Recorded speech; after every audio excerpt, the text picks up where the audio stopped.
Hello, hello. Welcome, everyone. I see folks are logging in, so just give us another 30 seconds, maybe another minute, and we'll get started. If you're in the chat box, please make use of it. Please go ahead and maybe edit your name if you haven't. If you feel comfortable adding your pronouns, please do that as well. Say hi to one another. I know there's family and friends who have joined to cheer on their scholars, so welcome.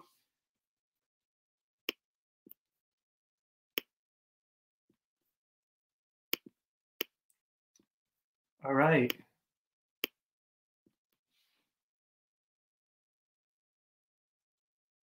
Yes, please let us know where you're joining us from. We're probably all over the state. I think we have a scholar in Louisiana.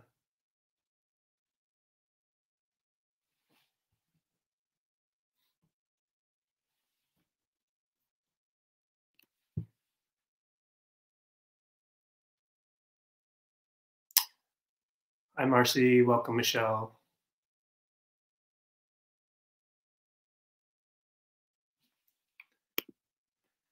Great. I'm actually going to jump into it. Please continue with your introductions in the chat box, and I guess you can try to listen to me while I speak for a little bit. So once again, good afternoon, everyone. My name is Jasjeet Singh. I'm the Director of Programs here at California ChangeLawyers, and I have the distinct honor of hosting today's program titled Change from the Inside. So on behalf of our entire team, I'd like to extend our warmest welcome to you all, and thank you for joining us today. California ChangeLawyers is a statewide foundation. Our mission is to build a better justice system for all Californians. We empower the next generation of lawyers, judges, and activists to create a more diverse legal profession, a fair justice system, and a better California. We believe that a state as diverse as California should have a justice system led by advocates of all ethnicities and races. These institutions and these systems were not created with diversity in mind. While the systems have evolved to become more inclusive, it's still a far cry from reformation or reimagination. So benefactors of the system continue their attack on Black lives, immigrants, and recently with Asian lives, indigenous bodies, the LGBTQ community, and so many others. But as recent events have shown us, acts of hate only fuel our movements rooted in unity, solidarity, allyship, and radical change. There are many paths to creating something better, and that includes individuals such as our speakers today, and it also includes the like-minded bar associations and philanthropic organizations who have engaged in collaborative funding efforts to help make this annual 3L scholarship program a success. So today we will be honoring our 25 3L scholars for 2021. They were selected from a pool of 116 exceptional applicants. They're all receiving a $5,000 scholarship to help offset the costs associated with preparing for the California bar exam. They're evaluated on multiple factors. Most importantly, I think they're evaluated on their ability to overcome adversity and their commitment to being a change maker. So why is this important? Because while communities of color make up almost 65% of California's population, they're only 30% of our attorneys. All these applicants overcame the adversity that comes with being raised in a system where you must overcome racial inequities at a societal and an economic level in order to graduate from each educational milestone. A majority of these scholars are the first in their family to attend college, and all of these scholars are the first in their families to attend law school. And very soon, they will be the first in their families to become attorneys. And you see, this is the additional commitment that sets them apart, that makes them change makers. These scholars are committed to giving back to the same community and communities that raised them, which protected them, and that is what makes them change lawyers. I too was the first in my family to graduate from college, the first in my family to go to law school. I see pieces of myself in each of their stories, and I'm honored that they will now be joining over 1,000 alumni who have graduated from our scholarship programs and our legal fellowship program. And I also want to mention very quickly that these are not ordinary times. Under normal circumstances, we would meet the class of scholars in person. We would talk to you all. I would probably talk for a very long time until you get bored of me. So while these times are unprecedented, I hope this is a glimpse into our commitment to you all. So the latter half of today's program will be a fireside chat between Margie, Estrada, and Cecilia Chen, two women of color working on the inside, bringing change to the institutions of power in California. During their time, we encourage you to submit questions in the chat box so that you can have questions during the fireside chat, and we will leave room towards the end to try to answer some of your questions and comments. So without further ado, we're going to kick things off with a short video so that you can hear from our scholars in their own words. Thank you.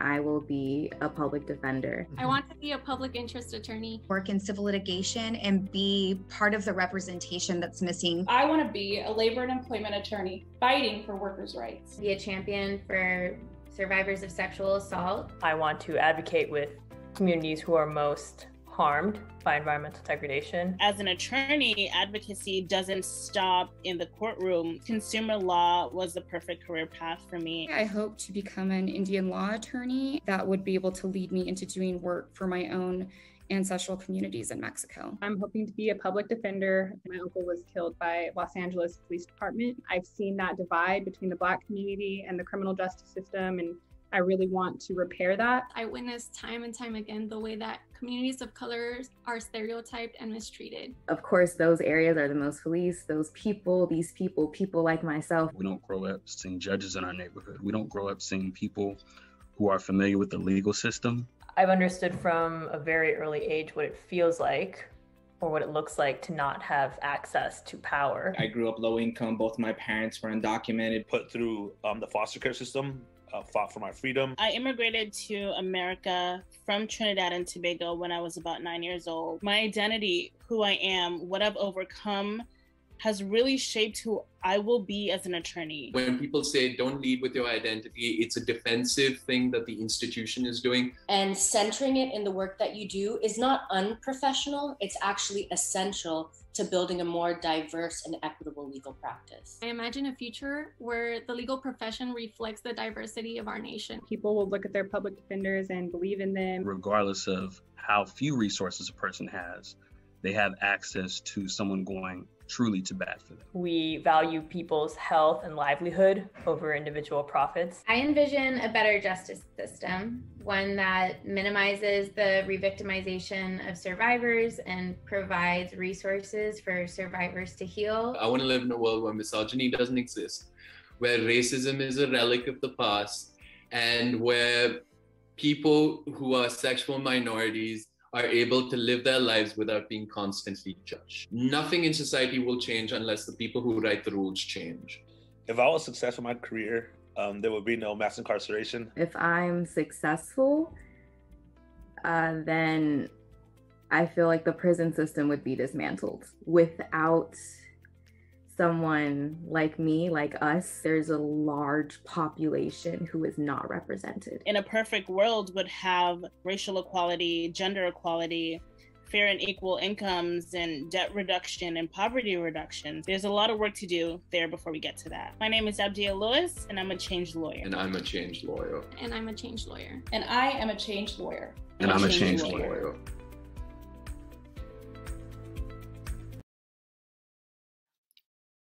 Amazing. Each year, I swear these videos get better.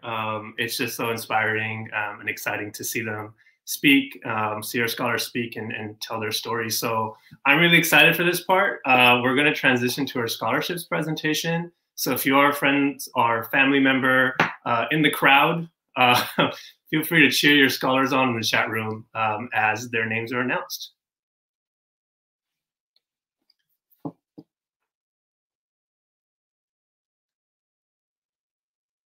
We're going to press play, and then I get to go along.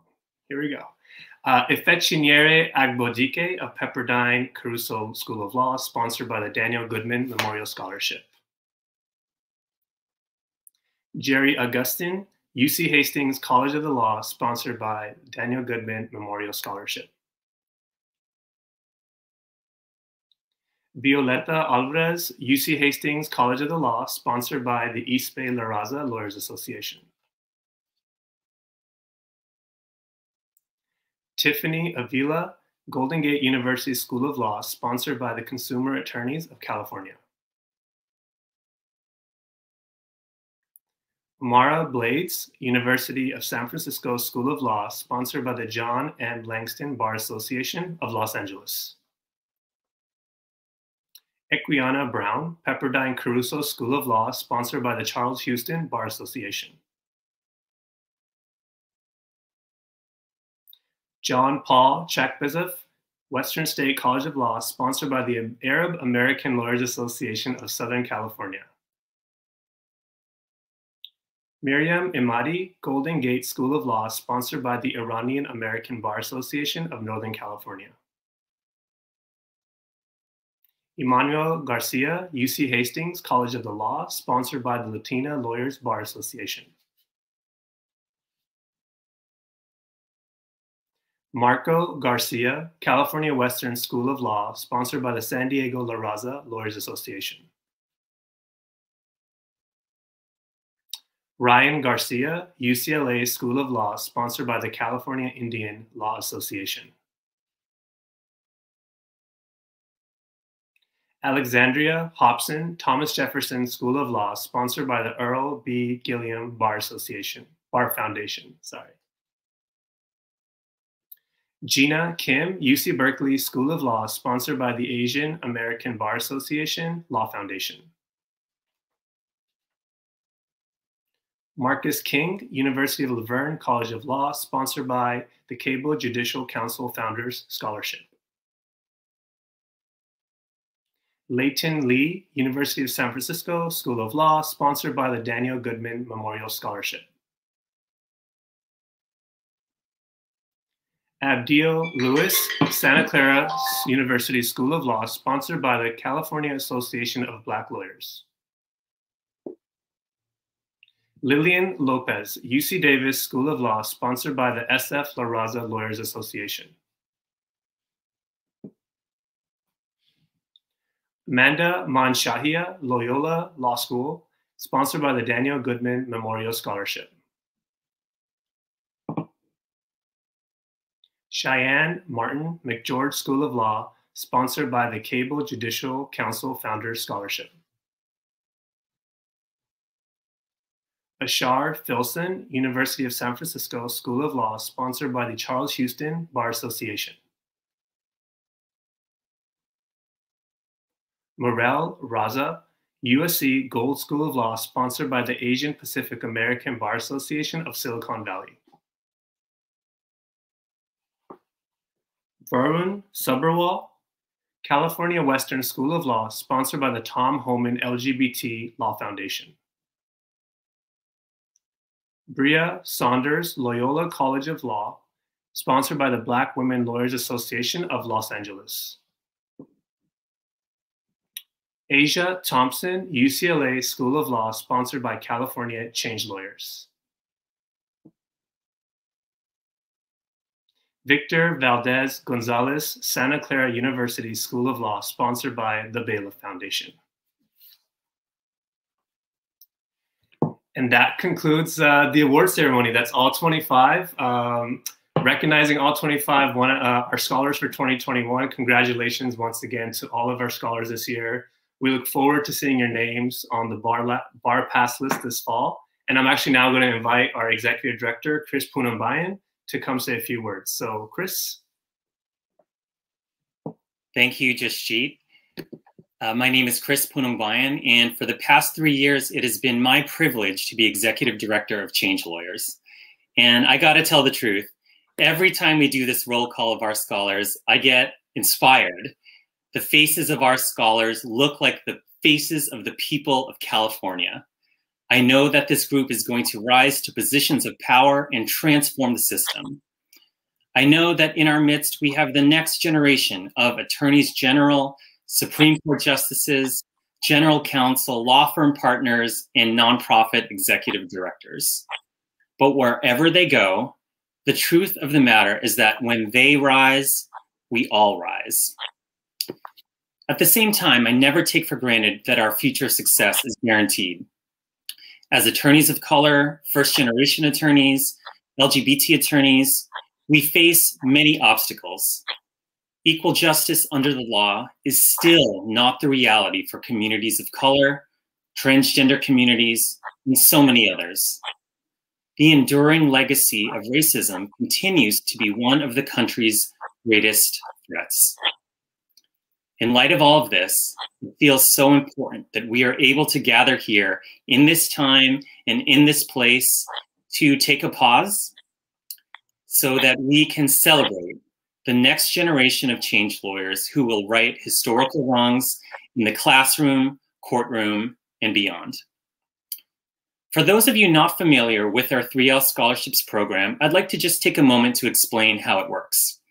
Our 3L program is the result of true partnership with the California legal community. We have nearly 20 partnering bar organizations from across the state who co-fund our 3L scholarships. This means that the bar organization contributes 50% of the scholarship cost, and Change Lawyers matches it 1-for-1. So together, we are able to reach more students and have even greater impact. I'm pleased to announce today that because of our sponsors, we are awarding $125,000 in scholarships. I want to hand it over now to representatives of 3 bar organizations to tell us in their own words more about why they do this work.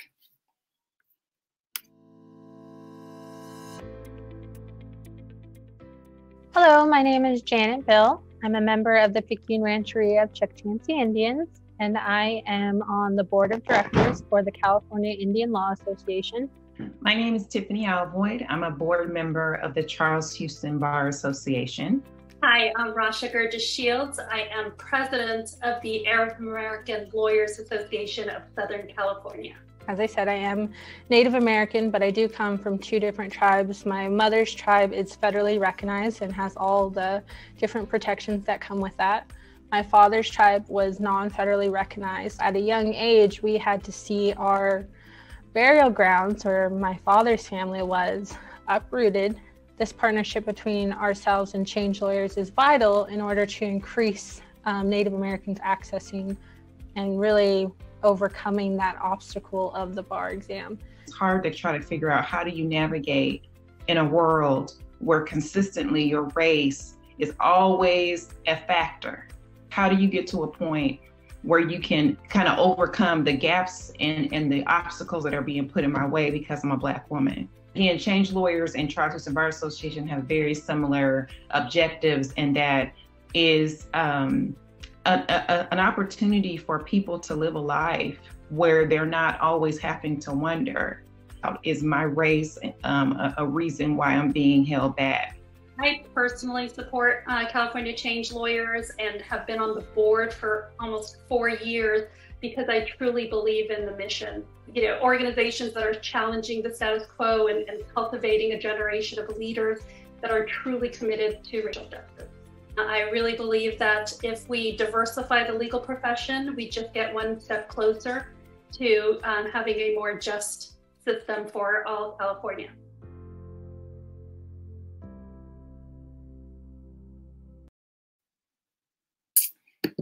Thank you, Janet, Tiffany, and Rasha. And aren't our partners so incredible? If you are joining us today and you're part of a bar organization that would like to join our community, please be in touch because we would love to work with you. I'd like to close by thanking all of our donors and sponsors who made today's event possible, especially the Rathman Family Foundation, Susie Goodman and Sheila Tepper for the Daniel Goodman Memorial Scholarship, the Change Lawyers Board of Directors who fundraise to support one scholarship entirely on their own, the California Association of Black Lawyers Judicial Council, and our event sponsors today, the American Bar Association and the ABA Retirement Funds Program. Your support is truly invaluable. And I'll hand things now back to Jasjeet to introduce our keynote conversation.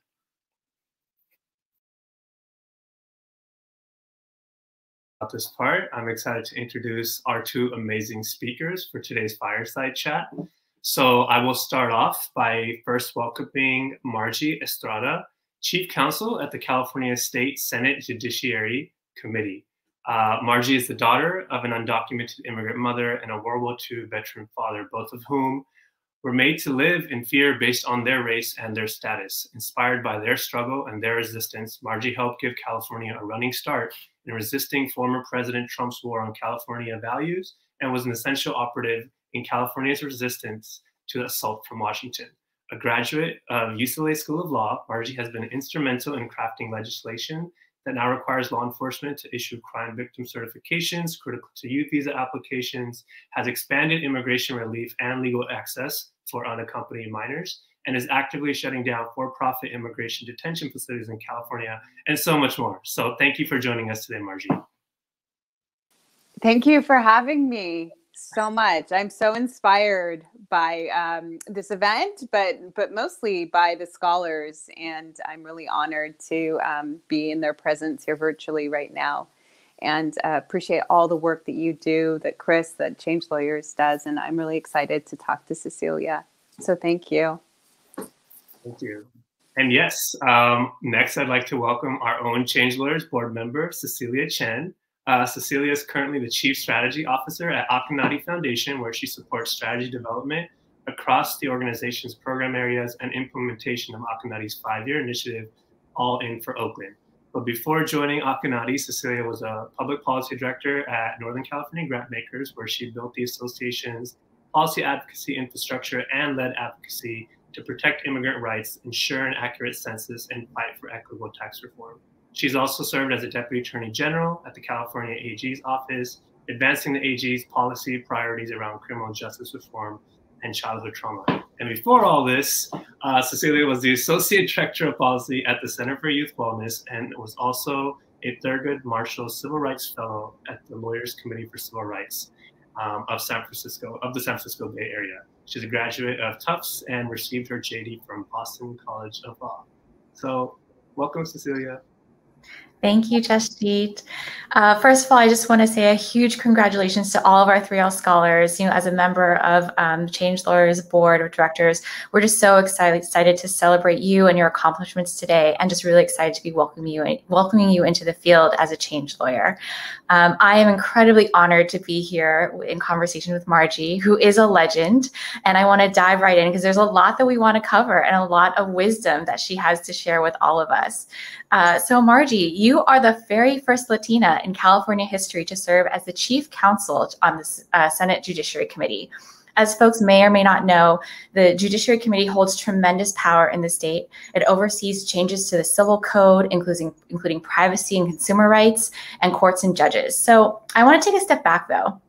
You know, when you were in law school, did you imagine that you'd rise to this role? And then looking back on your career now, what were some of the key choices that you made that led you to become the Chief Counsel? Yeah, thank you so much. I want to say again that I am completely humbled to be here. I'm honored. I'm inspired by all of the scholars.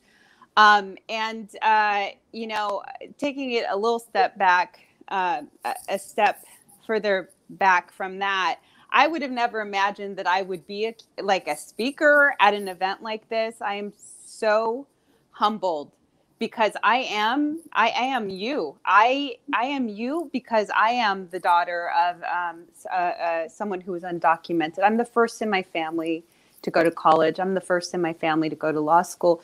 In fact, my mother never even went to elementary school. She became a maid when she was 9 years old. Okay. So I am my mother's, she would say, you know, American dream or California dream, whatever you want to say. And I throw it back to my ancestors. I throw it back to all of the, you know, hard work and endurance in these systems of white body supremacy that exist and continue to exist, and that held them down but didn't hold us back. So I want to start with that. And I also want to be very transparent and honest about the fact that I suffer from, you know, I have imposter syndrome. So I'm 47 years old. I am a badass in the legislature. I can like slay laws. I'm a policy wonk. I've done so many things, and I still cannot believe that I would be the one who's having this conversation with you. So I just want to put it out there and be real about that, you know, through all this time. So, you know, I knew when I was in college, I knew before I was in college that I wanted to use my power, you know, for the good. I was very keenly aware of the systems of that were holding, you know, my people down. And so I knew also that I was very privileged. I came into the world privileged to have the opportunity to go to school and then to overcome all of the discrimination that was thrown at me from when I was a young child, all the way through the system. So I didn't know that I would be able to become the chief counsel. When I was in college, it was during the time of Proposition 187, which was a time when California was, experiencing what we experienced nationally, the anti-immigrant rhetoric, the anti-immigrant laws that were effectuated by the people of the state. So that was very, disheartening, but I knew I needed to fight against that. And it was also during a time when, it's when Rodney King was beaten by the police, and that was on video, and those police were exonerated, and, we had to do something about it. And I got arrested for civil disobedience, shutting down the Bay Bridge. So I knew that there was something I had to do. And my path was to go to work in the California state legislature. So I did do that in the 90s. And I remember it was before I went to law school, interacting with the chief counsel of the Senate Judiciary Committee at the time, and being completely and totally intimidated by every single person who worked on that committee, because I didn't know what they were talking about. They would use words like indemnification and all these things. I didn't know what they were talking about, but I was, trying to do legislation. So at that point, I would have said, no, I could have never imagined that I would earn my place as the chief counsel. So I did put in a lot of work to get to become the chief counsel. I worked for 3 leaders of the California State Senate, John Burton, Darrell Steinberg, and Kevin De Leon. And I also went to law school, and I brought back, my legal degree. I also worked at a big law firm, and I was a union organizer. So there were a lot of things that I did to come to the point where I could qualify as an exceptional chief counsel. So, and again, I suffer from imposter syndrome. I live in a society that, wants to pretend like people like me shouldn't be attorneys. And that's just the fact. So, when I walk down the street, people aren't saying, oh, there goes the chief counsel, So anyways, yes, thank you for that question. Thank you. And thank you for your honesty. I mean, I think the imposter syndrome is real, and it's something that many of us, including myself, carry day to day, no matter what job and space we're in, particularly if we're in spaces where there is deep vested institutional white power that resides there. And so, with all of this, you are the first Latina to serve in this role. What are some important lessons or beliefs that you carry with you day to day as you go into your work?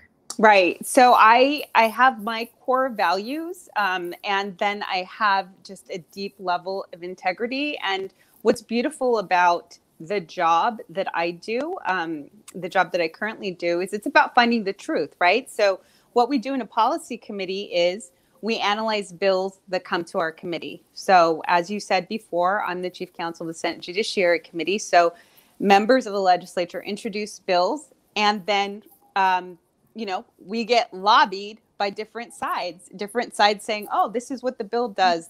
No, this is what the bill does. And so what we get to do is to really do a deep dive into, what is the actual problem? Does one exist? And if so, is this the best solution to the problem? Is this constitutional? So it's great to sort of be able to find the truth of the matter that's before us, and possibly find the actual motivation behind it. And then the other thing I get to do is to present that to the members of the legislature, to the members of my committee, and they're the decision makers. I'm not an elected official, I'm an advisor to the elected officials. And so they can go whichever way, they want to on the measure. But, my experience for the most part, they tend to go in the way for justice if you lay it out for them. Yeah. Yeah, I love that. And the fact that, truth and honesty is what's guiding you, especially during this time when truth is constantly under attack, across our country.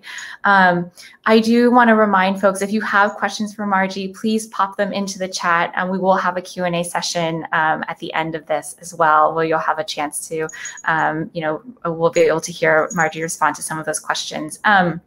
Along this line of, the challenges to our democratic norms and institutions, it's been a really challenging time in a lot of ways. And I think challenging is an understatement. But, in the face of these national challenges, and Jasjeet mentioned some of this, California and you have really been a champion for being the home of the resistance and really a beacon of hope to the rest of the country. We have a significant shift in policy and administration in Washington. What are some of the top issues that we as Californians should be concerned about now, given that we have this new change in new administration? Yeah, California has been the resistance, during this previous presidency, I would say. But we also were something like that before then, especially on issues that I've worked on when I was working for Senator De Leon and for Senator Steinberg back in the day. It wasn't under the Trump administration. Immigrants were being deported at record numbers during that time. We had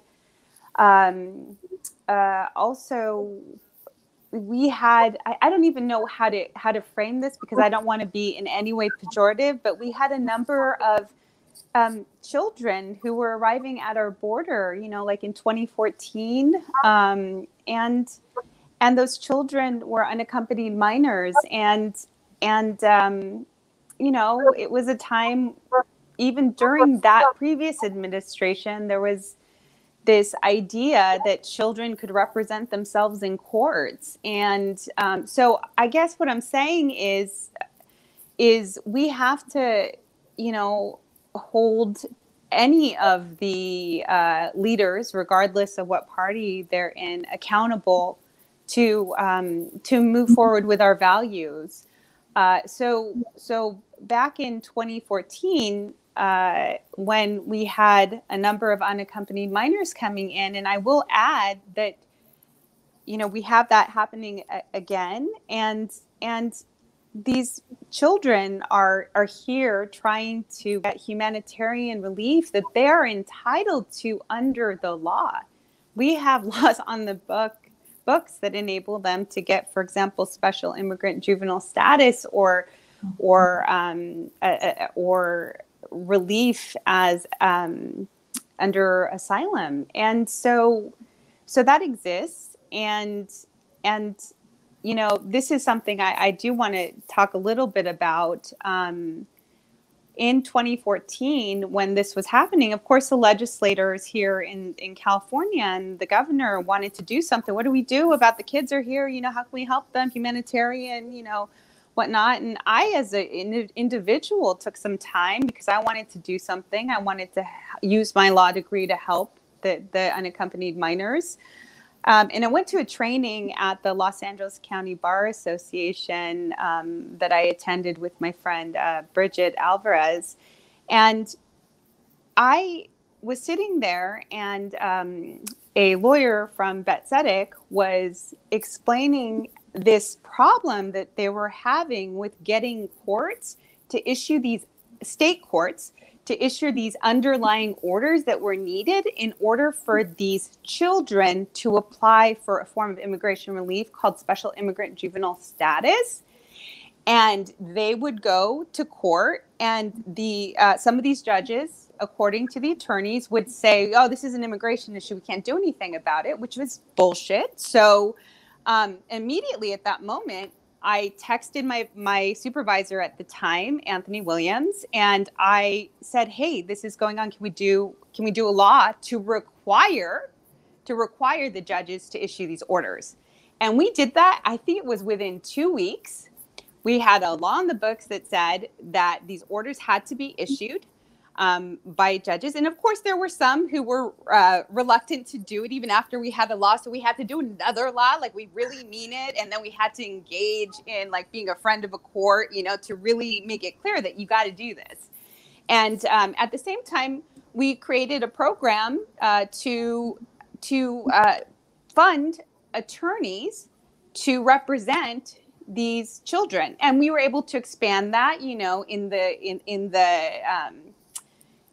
through the years to also include, you know, I think it's like $50 million now, but to include representation of others who are applying for immigration relief. And I only tell this story because I had this idea even then that other people came up with these ideas, right? That I'm waiting for, you know, somebody to do this or that. And the truth of the matter is, I was the one that I was waiting for to step up and have the courage to find the solution to and push it through the process. So I want to say that you all who are receiving these scholarships, I'm so impressed and inspired by you, but you're the ones that, you know, sort of older timers like me have been waiting for to just go beyond anything we could ever imagine. So I'm just so thrilled to be here with you and to, you know, hopefully something that I say inspires you. So anyways, thank you. Yeah. And you know what, I think what that story also brings up for me is something about our court system, right? And, you know, I'm wondering if you could talk a little bit about the state of our California courts. You know, the diversity of the courts obviously does not reflect the diversity of the state. And that has deep implications for the legal system and how justice is distributed across, you know, all walks of life. So can you just share a little bit more about your thoughts? Yeah. And I should have started the talk by saying that these are my opinions and they don't represent the opinions of anybody else, anybody I work for, or any institution that I work for, that this is, you know, Margie talking during her lunch hour during a break. So anyways, indeed, I will give you an example. So the courts are not diverse. The state courts are not diverse. I can't speak to the federal courts because I don't study that, but the state courts are not diverse. I am Mexican with indigenous ancestry woman, and I would be categorized by the statistics as Latinx. And so I believe the last time I saw it, and Chris could, you know, be certain on this, it was about 5% of California's attorneys are Latinx. So 5% of attorneys are, you know, people like me. And I know that our people like me in California, the population is much bigger than that. So something does need to be done about that, because the courts don't reflect what California looks like. California reflects, you know, what the scholars that we're honoring look like here. And in order to become a judge, you need to be a lawyer for, I think it's 10 years. So in order to be a judge, you have to be a lawyer, but only 5% of lawyers are like me. And then in order to be a lawyer, you have to go to law school, you have to have passed the bar, you have to have gone through, you know, college, overcome all those obstacles. You know, in high school, for example, you know, my counselor tried to track me in non-college prep classes, so you have to overcome that. So something absolutely needs to be done, because the diversity on the bench does not reflect California, and it really, really, really needs to.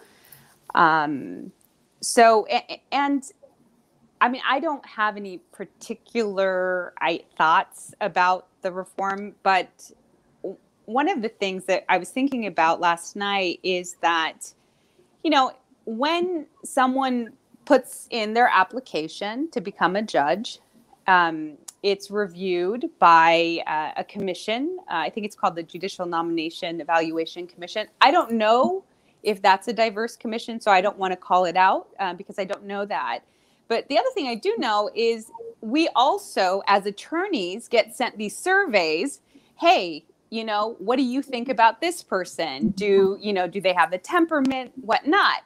And so if I were to apply for a judgeship, that question would go out to, you know, a population that is 95% not understanding where I come from, not being from, you know, not reflecting the diversity of California. And, you know, with all of our biases, you know, what is their perception? What is a person who's encountering me's perception about me? Mm-hmm. You know, I certainly have been told certain things about what people's perception of me are that, you know, I don't feel have been accurate, but have been sort of tainted by the perception of the community I come from. Yeah. And there's so much in implicit bias, especially even when you just look at a name, right? There's so many things that are just coming up around prejudice and bias that we hold internally.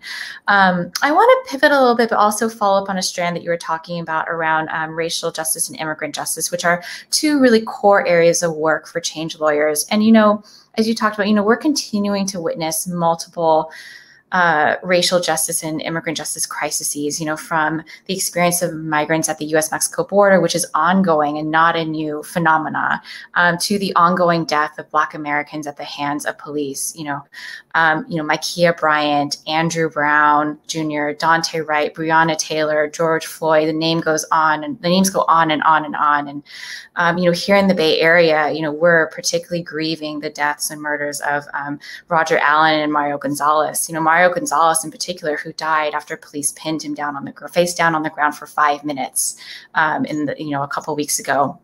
So, you know, with all of these things continuing to happen, what do you really see in the near future for California on these issues? And what do you think needs to happen for lasting change to really occur? We see sparks here and there. We feel like there's some progress. And then, you know, we read the news cycle and it feels like we've taken a few steps back. So what do you think we need to do to make lasting change? Yeah, I mean, I think I know that the power is with the people. Sorry, I'm hearing background noise. I know the power is with the people. So, you know, that is the case. I also know that, you know, and again, this is me talking about as Margie, and these are my truths based on my experience as myself. The issue of immigration, or I should say, the issues that people have with immigrants, stem, in my opinion, from deep racism towards people of color. And if the kids who are and were encaged, the kids who were separated from their parents, were not people of color and were white-bodied, we would have a whole different national approach to immigration. And so this country and these lands, I mean, we're still experiencing a genocide of the native people to this land.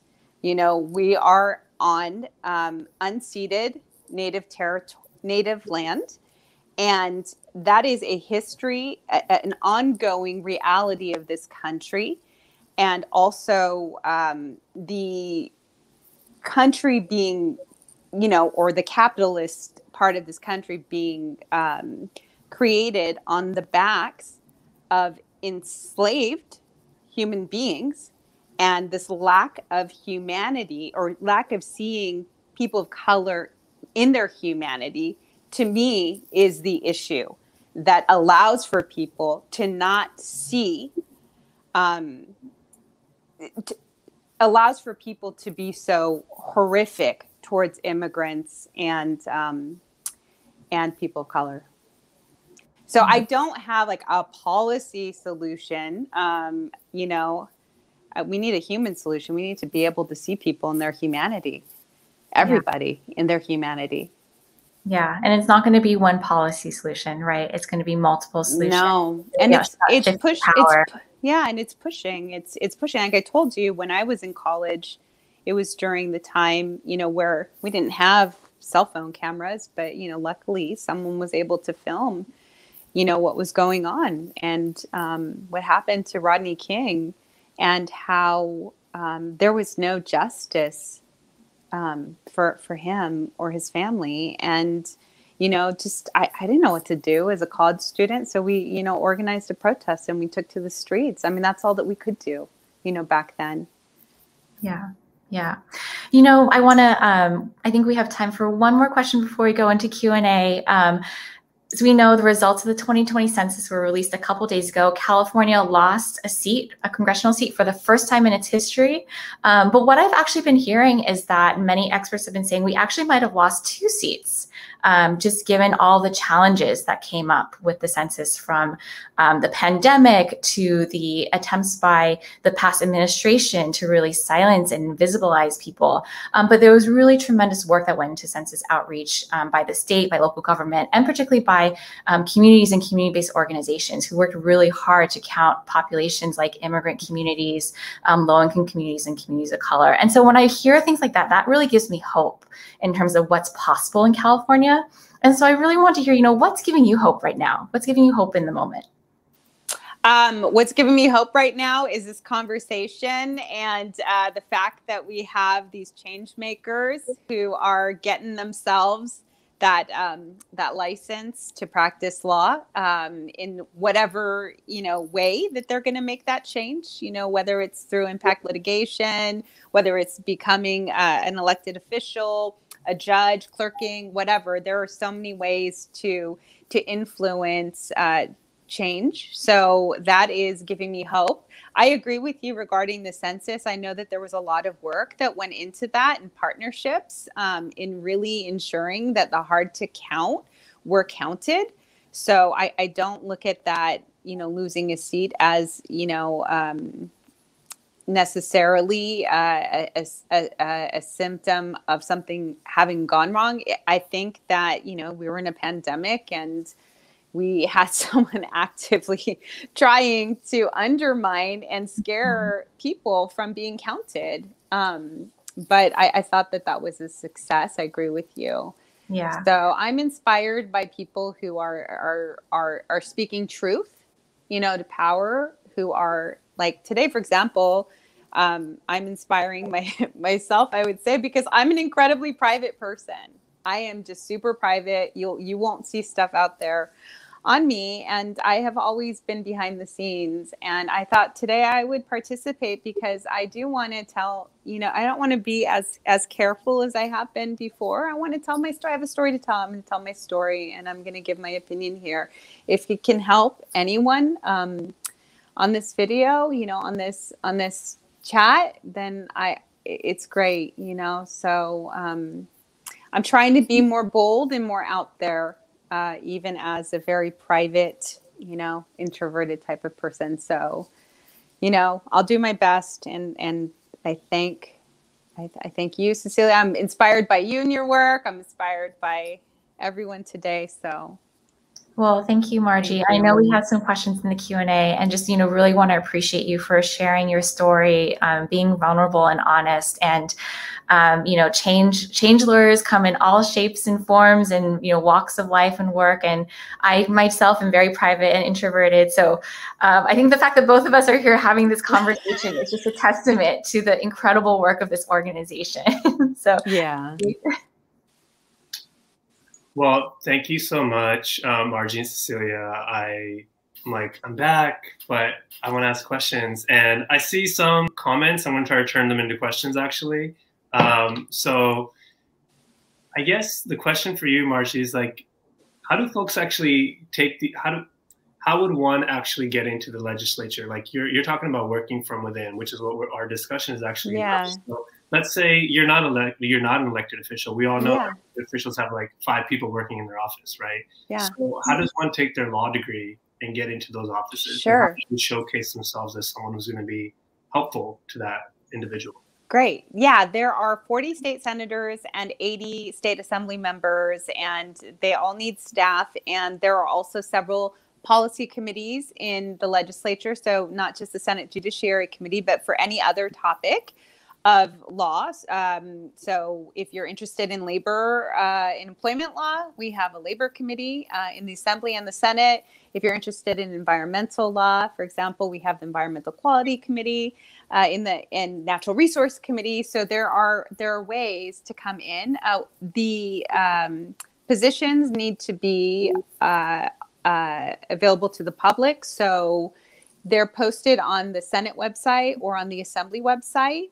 And there's also 2 really amazing fellowship programs at the California State Legislature. There's a Senate Fellow program and there's the Assembly Fellowship program.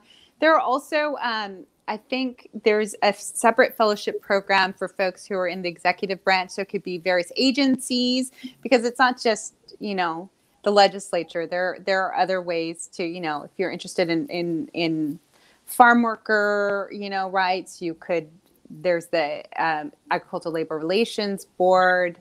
If you're interested in holding people accountable to not poison farm workers, then, there's Cal OSHA.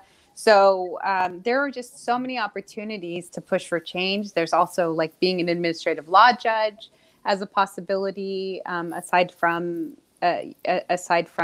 just, the judgeships we normally talk about, state court and federal court. Perfect. I think along those lines, and I'll say this from my own experience in law school, I had no idea what I wanted to do, right? Ended up here, very happy, and super excited that we get to help folks. But I do think about, in Cecilia's bio, we talked about being a Thurgood Marshall Fellow. Do you want to kind of talk about that, Cecilia? Also, because I think folks when they are going through law school, especially folks who come from communities of color and other folks who have never had anyone to guide them through law school, I personally just put my head down and just read.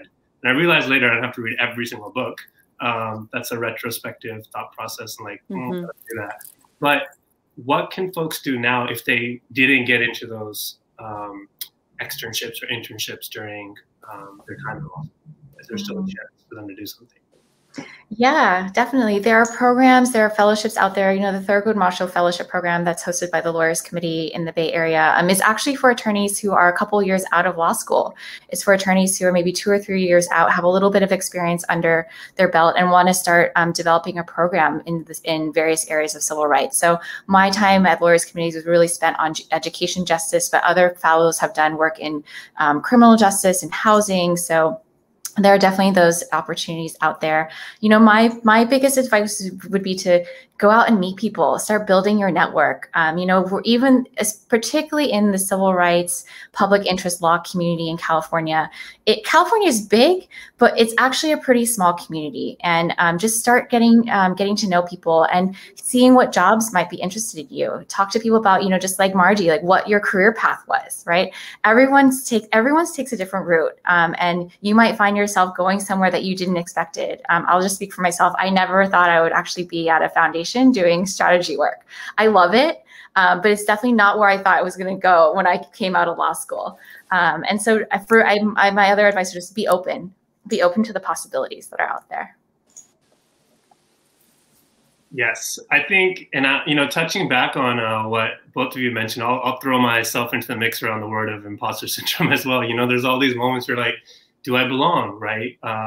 And you both mentioned that's something you struggle with, but you're still here, right? So what is is there a practice? Is there a daily practice? Is there something that you're doing that you're getting through that little thing that says you can't be here? How do you fight that every single day?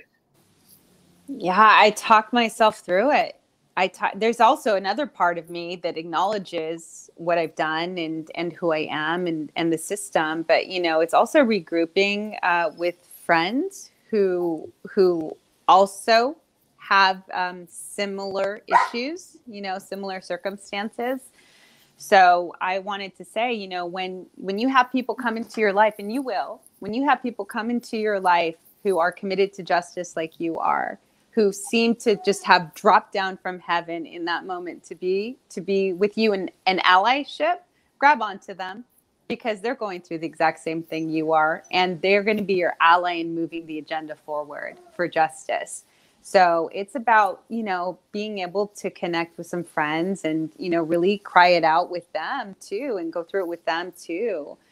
Because I can't show that vulnerability to the world that I work in, because, unfortunately, some folks would try to take advantage of it. It's politics. Yeah. Cecilia, do you want to share? Sure. I think for me, I touch back on all the people who have supported me throughout my career, and I recognize that they believed in me, that they've invested in me. And so that I just have to remind myself that I should recognize that and feel the same way. I have the incredible privilege to work with Latifah Simon, who is one of the civil rights leaders of our era. And now in this role, when I have those moments of imposter syndrome, I'm like, no, Latifah picked me for this job. And so I should acknowledge, if she has that trust in me, I need to have that trust in myself as well. Yes, I agree. I think that's a really important piece. We need to recognize that we belong here. I think that's really important, and give that affirmation to ourselves. And hopefully we have colleagues and friends who provide that affirmation to us as well. I know we're short on time. I do have one last question, and I'll just ask this of Margie. Margie, do you have any final advice that you want to give to our scholars? Yeah, I think we just gave it all, but to really, when people come into your life and, or they already are in your life and they are allies of yours, really, support each other in moving your work forward. Really take the time to foster those relationships and those connections. It's not about, my work is not about me. I was talking about me here, but when we did that work on the unaccompanied minors, I'm not an immigration attorney. I didn't know the first thing about it back then. It was about getting together with a bunch of people who really have been doing a lot of work in that field and ensuring that, their perspective could come in and their expertise could be utilized so that we could move something forward. It's never just one person. You're not going to do it all by yourself. It's not being off in the silo. It's about, doing it old school, doing it together in community and moving stuff forward that way. And also recognizing, again, that you're the ones that we have been waiting for. You're the ones who are going to be doing all the amazing things and that we'll all be proud of. Oh, wow, this finally happened, and that's it. Thank you. Thank you. All right. Well, I want to thank you both again for taking the time to speak with our scholars. We have so many folks in the audience who are sponsors and family members, and I think it's inspiring to them to know that they're in good hands. They have inspiring words and so many other things coming their way to help them get to this next process of passing the bar exam. I think it's safe to say that these are the type of conversations and discussions that we should be having. We should want people who have lived experiences to reimagine these systems that have so often failed the generations before us. So that's the only way we're going to create a better present and a better future. So thank you, everyone, for joining us. I encourage you I'm going to make the pitch. Please follow us on our social media handles, Instagram, Facebook, Twitter. We're not on TikTok. I don't think we're there, but we are on LinkedIn. That's way more professional. And you can also please follow our weekly news brief. We have job opportunities, more upcoming events like these, news, and so many other things that you can hear about and stay in the know. So thank you, everyone. Thank you again, Margie and Cecilia, and take care. Thank you. Thank you so much.